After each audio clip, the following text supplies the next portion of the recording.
This is the story of how a single announcement delivered on a Monday morning in September of 1977 killed an American city of 140,000 people, not with a bomb, not with a flood, but with a press release from a shipping conglomerate headquartered 700 miles away in New Orleans. The city was Youngstown, Ohio. The date was September 19th, and the people who lived through it still call it Black Monday. Take 1 second and subscribe because this channel exists to keep stories like this one alive. Now back to Youngstown. To understand what died that day, you have to understand what Youngstown was. The city sits in the Mahoning Valley of northeastern Ohio, halfway between Pittsburgh and Cleveland, and for most of the 20th century, 20 miles of mills lined the Mahoning River from Warren through Youngstown down to Campbell and Struthers. Blast furnaces lit the valley at night with an orange glow, the air smelled of sulfur, and locals learned to read that smell the way farmers read the sky. If it stank, people were working. This wasn't a company town. It was something rarer, a company valley, and the company at its heart was the Youngstown Sheet and Tube Company.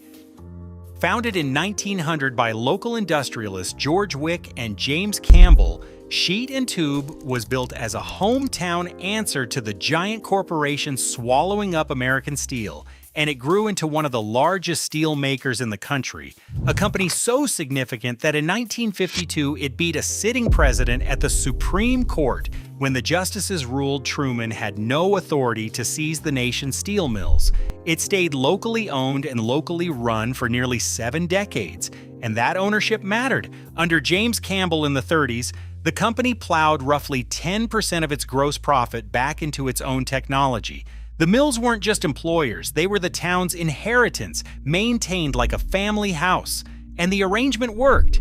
At its peak, Youngstown had around 170,000 people, wages above the national average, and one of the highest home ownership rates in America. A steel worker could buy a house, raise a family, and retire on a pension, all within a few miles of the furnace where he worked. Kids grew up setting their clocks by the mill whistles, noon meant lunch, 3 o'clock meant shift change, and the clanging of steel at night was the sound of the valley breathing.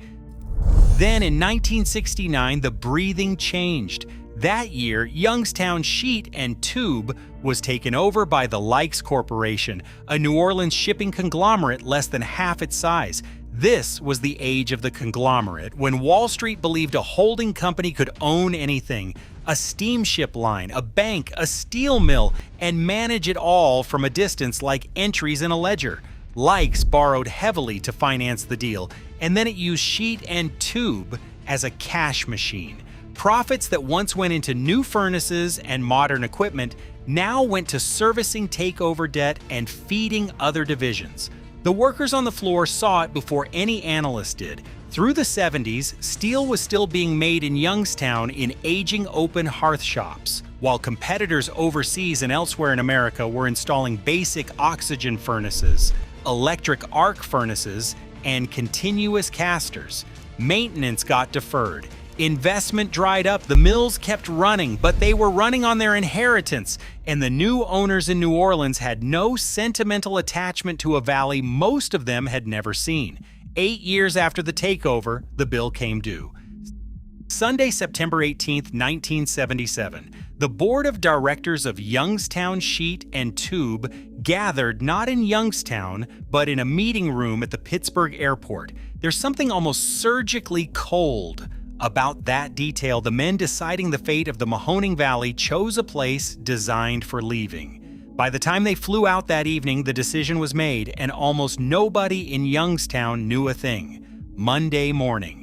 The announcement came down from the company's offices in Boardman, just outside the city. Youngstown Sheet and Tube, a subsidiary of the Likes Corporation, would immediately concentrate its steel production at the Indiana Harbor Works near Chicago, under what would eventually become LTV Steel.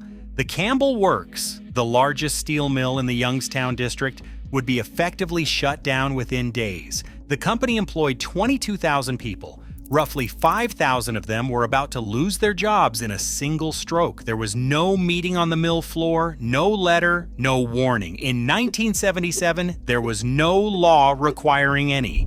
The Worker Adjustment and Retraining Notification Act, the WARN Act, which would eventually mandate 60 days notice before mass layoffs, wasn't passed until 1988. What happened to Youngstown steel workers was sudden, devastating, and entirely legal. The news traveled the way a rumor travels. Shortly after 10 in the morning, it hit the radio. A union officer at the Briar Hill Mill remembered someone walking into the office and saying the radio was reporting that the Campbell Works was closing, and the men in the room simply refused to believe it. They assumed the reporter got it wrong. Then a second person came in saying the same thing. One worker on a vacation day found out when his next-door neighbor knocked on his front door and told him he thought he'd just lost his job. Only a month earlier, company managers had pulled local union leaders into a lunchroom to personally reassure them the rumors were false and everything was going to be fine.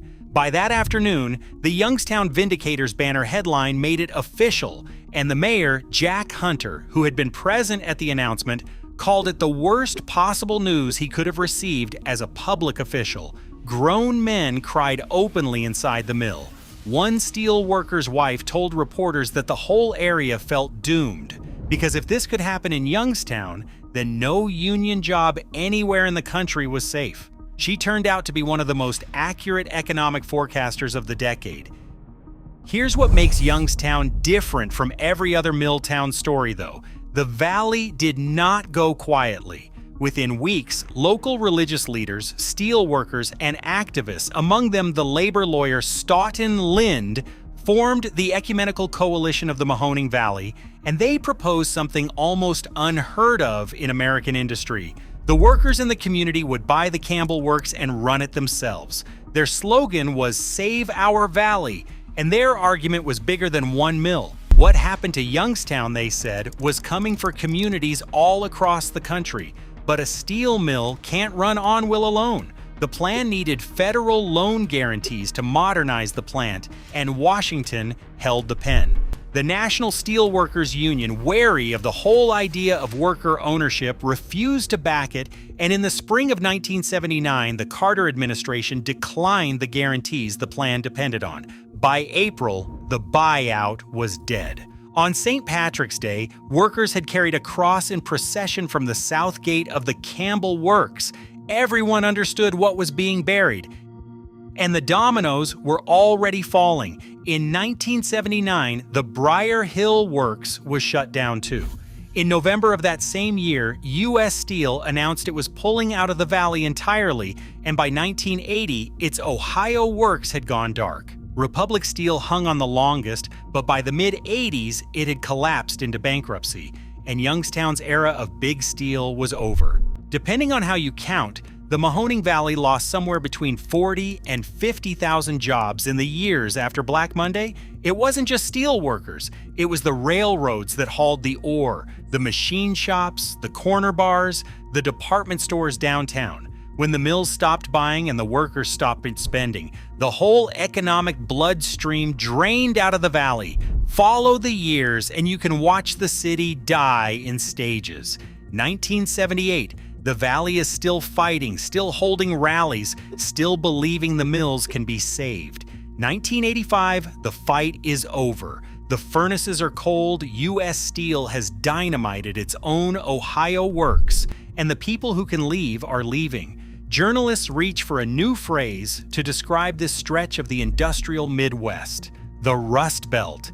And if that term has a birthplace, it's here in the ore dust and oxidizing sheet metal along the Mahoning River in the city reporters kept returning to when they needed a face for what was happening to industrial America. By the year 2000, the transformation is complete in the cruelest way. The mills are not just closed, but physically erased, scrapped, and leveled until vegetation covered the ground where 20 miles of industry once stood. The population tells the story in plain numbers, from around 170,000 at the peak to under 65,000 today. Whole neighborhoods emptied out, and the city eventually became famous for a planning strategy that amounted to accepting shrinkage and letting blocks return to grass. The valley got two strange memorials. The first came in 1995 when Bruce Springsteen released a song called Youngstown after reading about the city's discarded workers in Journey to Nowhere by journalist Dale Maharaj and photographer Michael Williamson, the same team that would later win the Pulitzer Prize together. When Springsteen came to town to perform, he walked out to the ruins of an old blast furnace to see it for himself. That furnace was the second memorial. Her name was Jeanette, built in 1918 and named for a company president's daughter, and everyone called her Jenny. She stood 90 feet tall and produced over 11 million tons of metal in her lifetime. After Briar Hill closed, she stood cold above the valley for nearly 2 decades, the last blast furnace left in Youngstown, while preservationists fought and failed to raise the money to save her. In January of 1997, Jenny was dynamited to clear a brown field for an industrial park. The last vertical proof of what Youngstown had been came down in seconds. So what actually killed Youngstown? It's tempting to say imports, or automation, or unions, or Washington, and all of them played a part. But the forensics keep pointing back to the same wound. A century-old community institution was bought by a distant conglomerate, stripped of its investment capital to pay for its own takeover, and then discarded the moment it stopped being convenient, with 5 days' notice for 5,000 families. In 1977, the law permitted exactly that, and it would be another decade before Congress decided it shouldn't. Youngstown wasn't a company that failed, it was a city that was liquidated. And the reason Black Monday still matters nearly 50 years later is that the people of the Mahoning Valley understood immediately what the rest of the country would take decades to learn. When they said that if it could happen in Youngstown, it could happen anywhere, they weren't being dramatic. They were reading the future. The whistles that once told a valley when to eat lunch and when to change shifts went silent on a Monday morning in September. And in one way or another, America has been living in that silence ever since.